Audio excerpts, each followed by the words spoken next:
¿Quién fue Jorge Ubico? Bueno, Jorge Ubico fue un presidente de Guatemala que duró, no me acuerdo yo si fue 13 o 14 años y que terminó su periodo en 1944. Y terminó su periodo renunciando, así como renunció Otto Pérez Molina por presión popular, ¿verdad? Porque la gente estaba ya harta de la dictadura. Él era un presidente, bueno, que se autoperpetuaba, pero según lo que después se recordó, un presidente que era muy estricto y que dicen por eso muchas gentes ancianas que lo conocieron o vivieron en su tiempo. En ese tiempo no había ladrones, ¿verdad? Pero ¿qué pasaba? Que él tenía una mano férrea, ¿no? Y entonces los ladrones pues a veces los desaparecía o los mataba, ¿verdad? Es decir, era un dictador, ¿verdad? Era militar, ¿verdad? Y la gente le tenía mucho miedo. Por otro lado, él le gustaba montar en motocicleta, pero no de esas motos Honda o Suzuki de 125, sino que unas motos grandes, ¿verdad? Y se hacía acompañar de su séquito, ¿no? Y visitaba los pueblos del país. En parte era por conocer y porque lo vieran a él en los lugares lejanos. Y ahí visitaba mucho a las cofradías. Era amigo de los cofrades, ¿no? En los pueblos indígenas, ¿no? Eso es algo de lo que yo recuerdo de Jorge Ubico. ¿Cómo fue la vivencia en los tiempos de Jorge Ubico? Bueno, como te dije antes, en tiempo de Jorge Ubico había más orden y concierto, en parte porque le tenían miedo y amenazaba no solo con meter a la cárcel, sino con más, ¿verdad? Pero en tiempo de Ubico se mantenían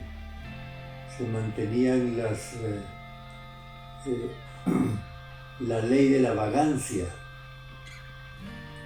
y la ley que obligaba que se mandaran cuadrillas de trabajadores a las fincas de la costa y de la boca costa, sobre todo las fincas del café. Él no fue quien instituyó esas leyes, sino que esas venían desde el tiempo de Justo Rufino Barrios en 1871, un poquito más tarde, ¿no? Pero él las mantuvo, ¿no? Entonces, lo mismo si hacía falta trabajadores para hacer caminos, entonces él usaba trabajo forzado para hacer esos caminos, con la idea de que tenía que hacer a Guatemala un país próspero, decía. Entonces, y don Jorge Ubico, sí le decían algunos don Jorge Ubico, él fue enemigo de Quetzaltenango, pero no de Quetzaltenango así por sí, sino de Quetzaltenango, en cuanto que Quetzaltenango se independizara o fuera más autónomo, porque en ese tiempo Quetzaltenango todavía era un poder económico fuerte en Guatemala. No que no lo sea hoy, sino que en comparación digamos, a la ciudad de Guatemala, Quetzaltenango le hacía la competencia, ¿no? Entonces, cuando se hizo el ferrocarril de Quetzaltenango a la costa y se hizo el túnel de ese camino que va por Sunil, ¿verdad? Y hubo unas lluvias muy fuertes y hubo un puente que se llevó la correntada, entonces él no quiso apoyar para que se rehiciera ese puente, y desde entonces quedó interrumpido el ferrocarril de Quetzaltenango, ¿no? Es cierto que era un ferrocarril, un tren que tenía que subir mucho y una cuesta muy fuerte, ¿verdad? Que para un tren es difícil, pero él no apoyó ese proyecto porque él veía ese proyecto como una competencia a la cabeza de Guatemala, que debía ser la ciudad capital, ¿no? Eso tenía también, bueno, tenía como formas un poco no de autocomplacencia, sino de autofestejo. Él mismo se celebraba su cumpleaños, ¿no? Cumpleaños creo que era el 8 o 10 de noviembre, ¿no? En noviembre, ¿no? Y entonces él hacía una gran feria con caballos, ¿verdad? Corrida de caballos, yo me acuerdo todavía, en el hipódromo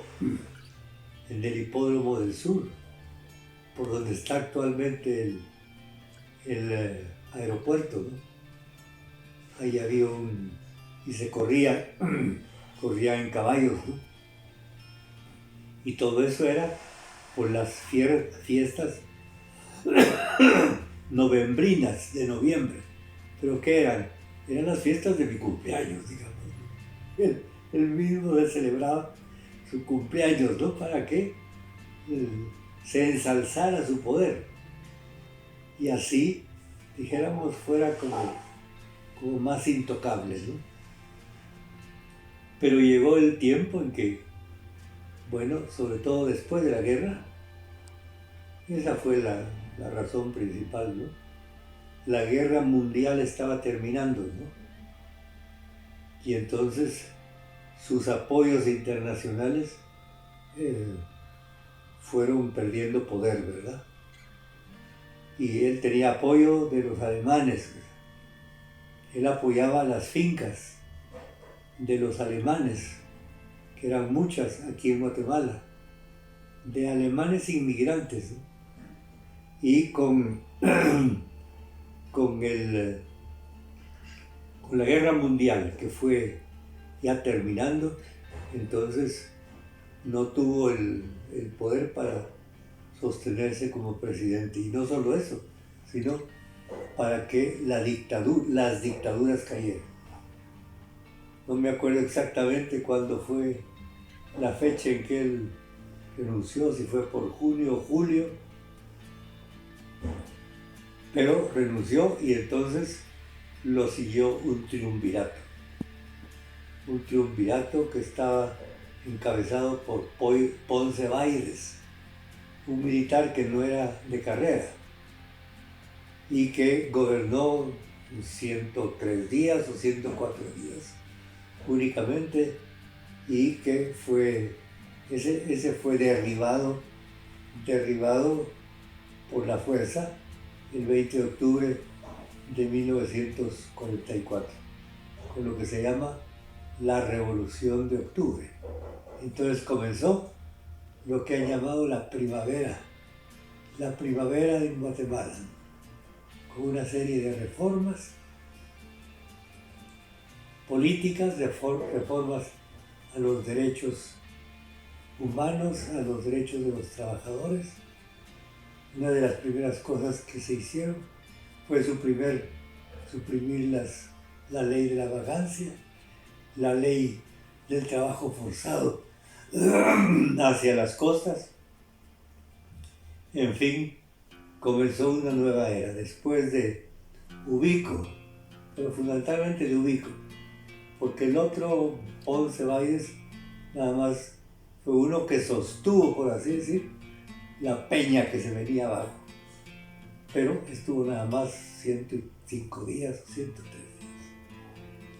Entonces, esto es lo que se me ocurre a mí en estos recuerdos sobre Jorge Ubico, presidente de Guatemala.